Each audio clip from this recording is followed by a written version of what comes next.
దేశ రాజకీయ యవనికపై ఒక శకం ముగిసింది. కుదేలైన భారత ఆర్థిక వ్యవస్థను ఆర్థిక మంత్రిగా గాడిలో పెట్టిన సంస్కరణల రూపశిల్పి, ప్రధానిగా ప్రగతి పథంలో పరుగులు తీయించిన ఆర్థికవేత్త ఇక లేరు. మౌనమే భాషగా ఉంటూనే 2 పర్యాయాలు దేశాన్ని సమర్థంగా పరిపాలించిన రాజనీతిజ్ఞుడు మాజీ ప్రధాని మన్మోహన్ సింగ్ కన్నుమూశారు. గత కొన్ని నెలలుగా వృద్ధాప్య సంబంధిత ఆరోగ్య సమస్యలతో బాధపడుతున్న ఆయన తన నివాసంలో అపస్మారక స్థితికి చేరుకున్నారు. కుటుంబ సభ్యులు ఆయన్ను ఎయిమ్స్కు తరలించారు. ఎమర్జెన్సీ వార్డులో వైద్యులు ఆయనను కాపాడడానికి ఎంతగా ప్రయత్నించినప్పటికీ ఫలితం లేకపోయింది. ఆయన తుది శ్వాస విడిచారని ఎయిమ్స్ ఆసుపత్రి ప్రకటన చేసింది.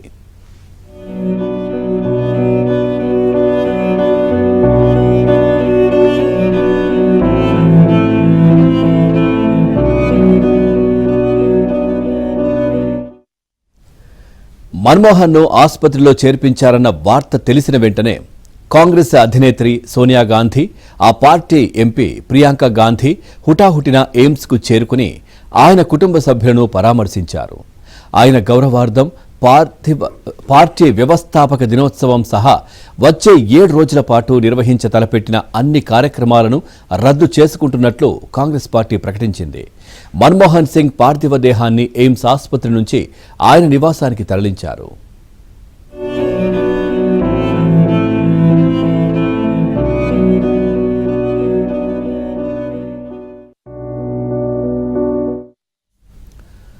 మన్మోహన్ మృతి పట్ల సంతాపం తెలిపిన ప్రధాని మోదీ ఆయనకు అధికార లాంఛనాలతో అంత్యక్రియలు నిర్వహిస్తామని వెల్లడించారు. ఆ ఏర్పాట్లపై చర్చించేందుకు కేంద్ర కేబినెట్ ఇవాళ ఉదయం 11 గంటలకు సమావేశం కానుంది. కాగా ఆయన గౌరవార్థం కేంద్రం 7 రోజులు జాతీయ సంతాప దినాలుగా ప్రకటించింది. ప్రస్తుత పాకిస్తాన్లోని గహ్లో 1932 సెప్టెంబర్ 26న గురుముఖ్ సింగ్ కోహ్లీ, అమృత్ కౌర్ దంపతులకు జన్మించారు. దేశ విభజన సమయంలో ఆయన కుటుంబం పాకిస్తాన్ నుంచి ఉత్తరాఖండ్లోని హాల్ద్వానీ నగరానికి వచ్చింది. ఆ తర్వాత ఏడాదికే అంటే 1948లో అమృత్సర్కు వెళ్లి అక్కడ స్థిరపడింది. మన్మోహన్ అక్కడే హిందూ కాలేజీలో చేరారు. పంజాబ్ యూనివర్సిటీలో ఆర్థిక శాస్త్రంలో డిగ్రీ, పీజీ పూర్తి చేశారు. 1957లో కేంబ్రిడ్జ్ వర్సిటీలో ఆర్థిక శాస్త్రంలో ఆనర్స్ పూర్తి చేశారు.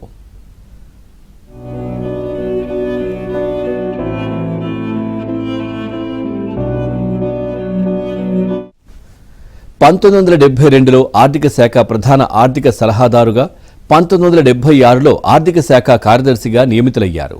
1980-82 నడుమ ప్రణాళికా సంఘంలో పనిచేసిన మన్మోహన్ను 1982లో నాటి కేంద్ర ఆర్థిక మంత్రి Pranab Mukherjee Reserve Bank of India గవర్నర్గా నియమించారు. 1985 దాకా ఆయన ఆ పదవిలో కొనసాగారు. 1985-87 నడుమ ప్రణాళికా సంఘం ఉపాధ్యక్షుడిగా పనిచేశారు. 1987 నుంచి 1990 దాకా జెనీవాలోని economic policy think tank south కమిషన్కు సెక్రటరీ జనరల్గా వ్యవహరించారు.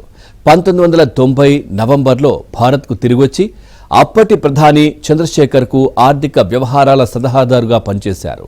1991లో ప్రభుత్వం ఆయన్ను యూనివర్సిటీ గ్రాంట్స్ కమిషన్ చైర్మన్గా నియమించింది.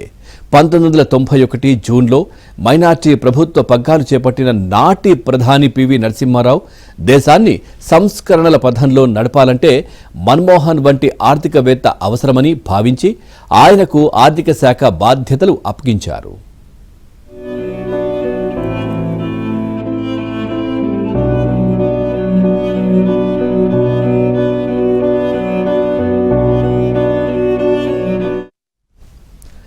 తొలుత ఆ విషయాన్ని ప్రిన్సిపల్ సెక్రటరీ ద్వారా మన్మోహన్కు పీవీ తెలియపరచగా ఆయన దాన్ని అంత సీరియస్గా తీసుకోలేదు. దాంతో పీవీ వెంటనే చక్కగా తయారై రాష్ట్రపతి భవన్కు రావాలంటూ మన్మోహన్ను ఆదేశించారు. అలా రాష్ట్రపతి భవన్కు వెళ్లిన మన్మోహన్తో మంత్రిగా ప్రమాణం చేయించి ఆర్థిక శాఖను అప్పజెప్పారు. ఆయన ఆర్థిక శాఖ పగ్గాలు చేపట్టే నాటికి మన దేశ ద్రవ్య లోటు జీడీపీలో 8.5%, కరెంట్ శాఖ లోటు 3.5% దగ్గరలో ఉన్నాయి. మన విదేశీ మారక నిల్వలు కేవలం 2 వారాల దిగుమతులకు సరిపడా మాత్రమే ఉన్నాయి. అలాంటి ఆర్థిక వ్యవస్థను ఆయన ప్రధాని పివి సహకారంతో సంస్కరణల పథంలో నడిపించి గాడిన పెట్టారు. పర్మిట్ రాజ్కు చుక్కపెట్టి ఆర్థిక వ్యవస్థను సరళీకరణ, ప్రైవేటీకరణ, ప్రపంచీకరణ బాట పట్టించి దేశ ఆర్థిక ముఖచిత్రాన్నే మార్చేశారు. 2009లో ప్రధానిగా ఆయన తొలి పదవీ కాలం పూర్తి చేసే సమయానికి మన విదేశీ మారక నిల్వలు ఏకంగా $600 బిలియన్ చేరాయంటే నాడు ఆర్థిక మంత్రిగా ఆయన తీసుకున్న నిర్ణయాలే అందుకు పునాది రాళ్లనడంలో సందేహం లేదు.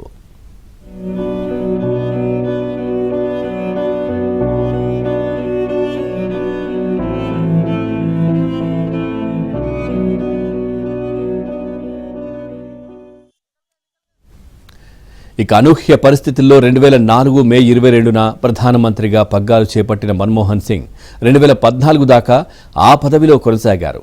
ఆర్థిక మంత్రి హోదాలో కొనసాగించిన పాత ఒరబడినే అందిపుచ్చుకుని సంస్కరణల పథంలో ముందుకు సాగారు. దీంతో అనతి కాలంలోనే మన ఆర్థిక వృద్ధి రేటు పెరగడం ప్రారంభించింది. 2007లో అత్యధికంగా 9% మైలురాయిని దాటింది.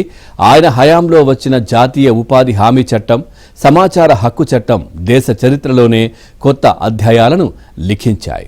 ఇక మన్మోహన్ సింగ్ లేరనే వార్త విని ఇటు కాంగ్రెస్ పార్టీ శ్రేణులు కావచ్చు, యావత్ దేశంలో ఉన్నటువంటి ఆయన అభిమానులు కూడా చాలా దిగ్భ్రాంతికి గురవుతున్నటువంటి పరిస్థితి కనిపిస్తూ ఉంది.